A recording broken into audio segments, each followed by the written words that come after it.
belahan bumi Eropa, tahun 1643. Lahirlah Isaac Newton. Jadi sebelum dia lahir, ayahnya meninggal. Dan pas dia lahirnya prematur.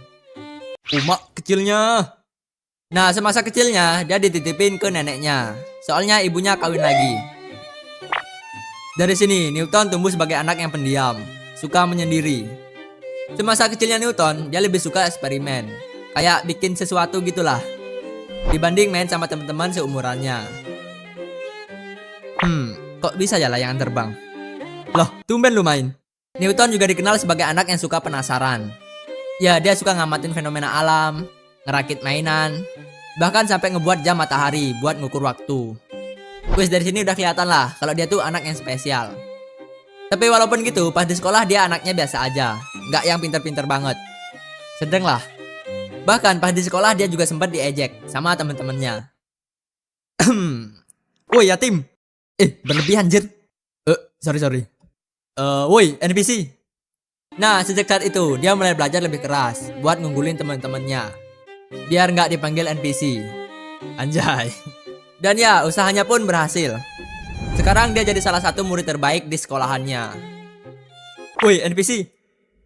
Oke, kita time skip. Sekarang Newton udah remaja. Dia juga udah lulus sekolah. Nah, setelah lulus sekolah ini, dia ngalamin dilema. Ibunya pingin Newton gak ngelanjutin pendidikannya. Dia disuruh jadi petani buat ngurus tanah keluarganya. Newton sebenarnya sama sekali gak tertarik jadi petani. Makanya dia sering ngabain tugasnya dan malah milih baca buku. Gak bener ini. Ternyata ada yang ngedukung Newton buat ngelanjutin pendidikannya. Ya, pamannya Newton. Loh, anaknya pinter malah disuruh jadi petani anjir. Pak, si Newton pinter kan pak? Yoi. Nah, pamannya bantuin ngeyakinin ibunya buat ngelanjutin pendidikan Newton.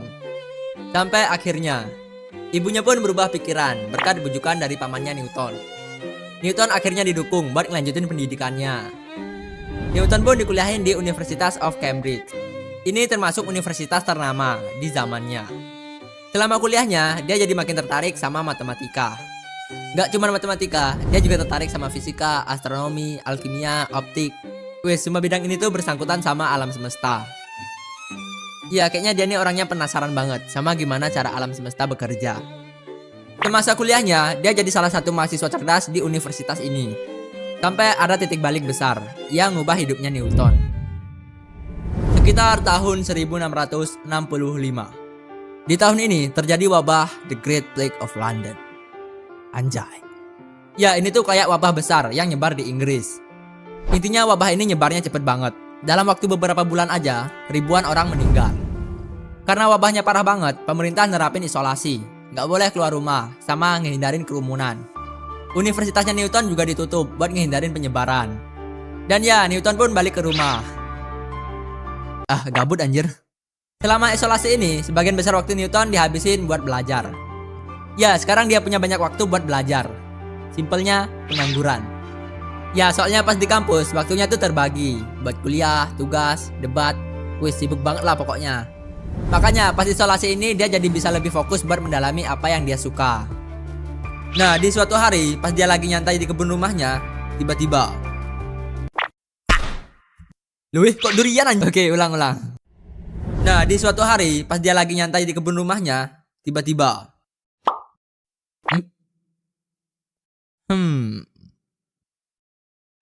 apel.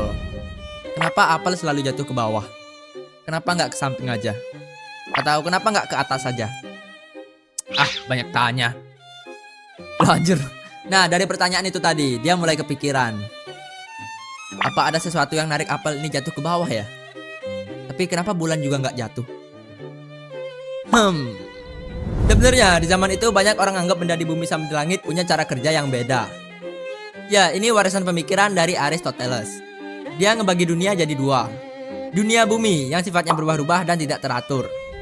Terus dunia langit yang dianggap sempurna dan bergerak teratur. Nah, pandangan ini yang terus diadopsi, dimodifikasi, dan diselarasin sama banyak pemikir berikutnya. Kayak contohnya Claudius Ptolemy. Dia nganggap bumi sebagai pusat dari alam semesta. Terus Nikolaus Kopernikus yang punya gagasan revolusioner. Dia nganggap bumi bukan pusat dari alam semesta, tapi matahari. Teorinya ini pun diperkuat sama Galileo yang neliti sendiri pakai teleskop buatannya. Dan dilanjutin lagi sama idenya Johannes Kepler yang anggap planet nggak bergerak dalam lingkaran sempurna, tapi berbentuk oval. Semua ini ide-ide besar yang keluar dari tokoh bersejarah dan paling berpengaruh. Tapi dari semua penemuan itu, belum ada yang tahu mekanisme apa yang ngegerakin semua ini. Kenapa benda-benda di langit bisa bergerak sesuai dengan polanya? Nah, dari sini Newton mulai masuk. Kalau orbit planet punya pola yang teratur, pasti ada something yang ngatur semua ini. Tapi apa ya? Harus ngopi dulu ini. Nah, dari sini dia mulai ngulik lebih jauh. Dia ngumpulin semua petunjuk dari ilmuwan-ilmuwan sebelumnya. Gerak benda di bumi dari Galileo, orbit planet dari Kepler, dan modal tata surya dari Kopernikus. Wis, pokoknya ininya diiniin lah, biar ininya pas sama itu. Waktu demi waktu pun berlalu. Sampai akhirnya, dia pun mulai curiga. Apa mungkin benda-benda yang di langit juga pakai hukum yang sama ya kayak yang di bumi? Dia mulai ngebayangin lagi pertanyaannya, yang tentang kalau apel jatuh, kenapa bulan nggak jatuh? Dan setelah dipikir-pikir, mungkin bulan juga lagi jatuh ke bumi. Tapi bedanya, bulan bergerak pakai kecepatan yang tinggi. Sampai akhirnya bulan ini terus melesat pas lagi jatuh. Ya, karena bentuk bumi yang bulat. Nah, siklus ini yang berulang-ulang sampai jadi orbit. Oke, gua coba bikin ilustrasi simpelnya ya. Misalnya, bulan lagi gaspol, gerak terus ke depan. Dah, kok bablas bang? Ya, itu kalau nggak ada gaya apapun. Tapi kalau si bumi punya gaya yang bisa narik, si bulan ini nggak bakal bablas. Bulan ini bakal ketarik jatuh ke bumi. Tapi karena bulan lagi gaspol, bukannya jatuh, bulan jadi terus melesat karena bentuk bumi yang bulat. Dan karena gaya tarik ini, bulan pun jadi mengorbit bumi. Dan ini berlaku di semua planet. Ya, mereka dalam kondisi yang sama. Nah, gaya tarik yang narik bulan ini ternyata gaya yang sama, yang narik apel jatuh ke bawah. Dan itu berarti gaya tarik yang ada di bumi itu gaya yang sama, yang ada di langit. Nah, gaya tarik ini yang dinamain gravitasi universal. Dia pun mulai ngebuktiin penemuannya ini. Terus diperdalam lah, bahkan sampai puluhan tahun dia ngebuktiin temuannya ini. Dan akhirnya dia berhasil ngerumusin penemuannya. Menurut Newton, semua benda yang punya massa bakal saling tarik-menarik, gak peduli seberapa besar atau kecil ukurannya. Jadi bulan sama bumi juga lagi tarik-menarik. Kalian sama bumi juga lagi tarik-menarik. Ya, kita juga punya gaya tarik, tapi karena ukuran kita kecil, gayanya gak kerasa. Geli-geli.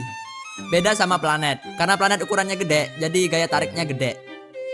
Simpelnya kayak semakin besar massa, semakin besar juga gaya tariknya.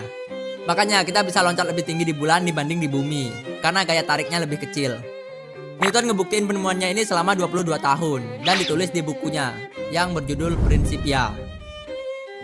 Oh iya, BTW dia udah kuliah lagi ya, soalnya wabah yang gua sebutin di awal cuman berlangsung sekitar 2 tahun. Jadi ya, kampusnya udah dibuka lagi. Selama 22 tahun itu dia juga gak cuman fokus sama penemuan gravitasinya ini. Dia ngebuat kalkulus, neliti cahaya, buat teleskop, nyusun hukum gerak, dan nyempurnain teori gravitasi. Terus otaknya Newton ini nggak bisa diem lah. Nah, dari karya-karyanya ini yang bakal ngubah cara manusia ngelihat alam semesta. Puncaknya pas di tahun 1687. Newton nerbitin karya terbesarnya, Philosophis Naturalis Principia Mathematica. Ya, di dalam buku ini dia ngejelasin hukum gerak sama hukum gravitasi universal yang bakal jadi dasar fisika modern. Karyanya ini pun berhasil ngerubah cara pandang manusia ngelihat alam semesta. Yang awalnya mereka kira hukum di bumi sama di langit itu beda, sekarang bisa dijelasin pakai hukum yang sama.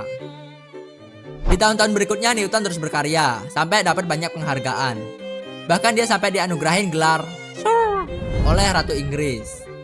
Setelah ngabdiin hidupnya di ilmu pengetahuan, Newton akhirnya meninggal pas tahun 1727. Dia dimakamin di sini.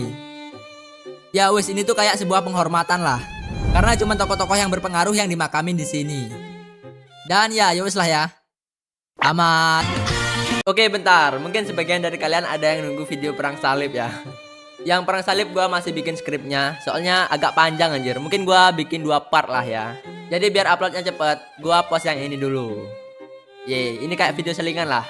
Jadi ya harap sabar. Hehe. Oke, sebelum selesai, gue mau bacain pesan-pesan yang ditinggalin sama donatur kita. Oke, dari yang pertama, dari Kak Zen. Bang, kenapa nggak buat konten tentang kapal kayak Yamato atau Bismarck? Makasih ya 10 ribunya. Kalau soal perkapalan sama kendaraan perang gitu, jujur gua nggak terlalu ngerti. Tapi gua ada rekomendasi channel yang pembahasannya kayak yang Zan ini maksud. Nama channelnya Blue Spot. Gua juga sering nontonin ini anjir. Sebenarnya gua juga ada ide mau bikin konten kayak dia, kayak bikin evolusi senjata dari masa ke masa gitulah. FOMO. Tapi mungkin kapan-kapan lah ya. Hehe. Nunggu ide konten gua habis dulu. Oke, lanjut dari Somione. Makasih ya 10 ribunya. Au. Oke, next dari Rifki Nur Sofyan. Min, bahas Al-Malik Az-Zahir Ruknut alias Babiras dong Min, dan jasa-jasanya mengusir Mongol dan mengusir pasukan salib dari tanah Levan. Oh, ini yang ngehentiin ekspansi Mongol ke Mesir itu gak sih? Oke, noted bang. Lumayan seru sih, mungkin bakal gua satuin sama kisah kekaisaran Mongol. Dan kapan videonya? Kapan-kapan. Oke, lanjut dari Agung 69TM. Asik videonya, serasa nonton Oversimplified versi Indonesia, tapi punya gambar dan pembicaraan yang khas. Kalau bisa lelucon sejarahnya diperbanyak dalam video. Haha. Teruskan bang, semangat. Widih, thank you bang Agung. Sebenarnya gue juga ada terinspirasi dari Oversimplified, dari segi jokesnya lah. Tapi jokes di versi gue udah gue modifikasi, beda kayak Oversimplified lah. Punya gue kayak lebih garing. Lanjut lagi dari Ambadil. Semoga nganunya nganu dan apanya itu dinganuin ke sana. Jadi apa itu adalah pokoknya. Anjir. BTW makasih ya anunya, Bang Anu. Lanjut lagi dari fans. Semangat kontennya bang, seneng banget akhirnya bisa nonton sejarah pakai bahasa yang gampang. Gara-gara abang jadi suka sejarah, makasih ya bang.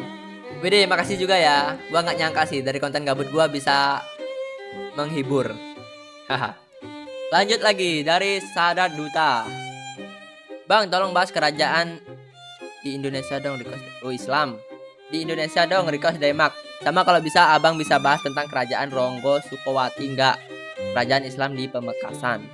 Sebenarnya gue juga ada ide mau bikin tentang kerajaan-kerajaan yang ada di Nusantara.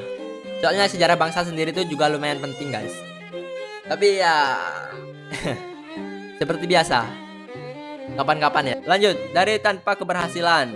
Semangat bre, kelak kalau udah jadi YouTuber besar jangan lupa bersedekah atau yang lainnya. Walaupun gue subscriber baru, tapi gue suka semua konten lu. Widih, siap bang. BTW makasih ya. Oke, dari Someuni. Hai. Hai juga. Oke, dari Elna. Gak ada mau bikin tentang beberapa perang Mesir kah bang? BTW semangat bikin video sejarah perangnya bang. Oh ada, terutama ya pertempuran Pelasium. Pas pasukan Mesir ngelawan Persia. Gua belum cek ini bener apa enggak. Tapi ini kayak lumayan kocak sih. Katanya pasukan Persia ini manfaatin kucing. Dia ngikat kucing di perisainya. Nah karena Mesir nganggap kucing itu suci, psikologi mereka pun kena. Oke, dan ya yaudah.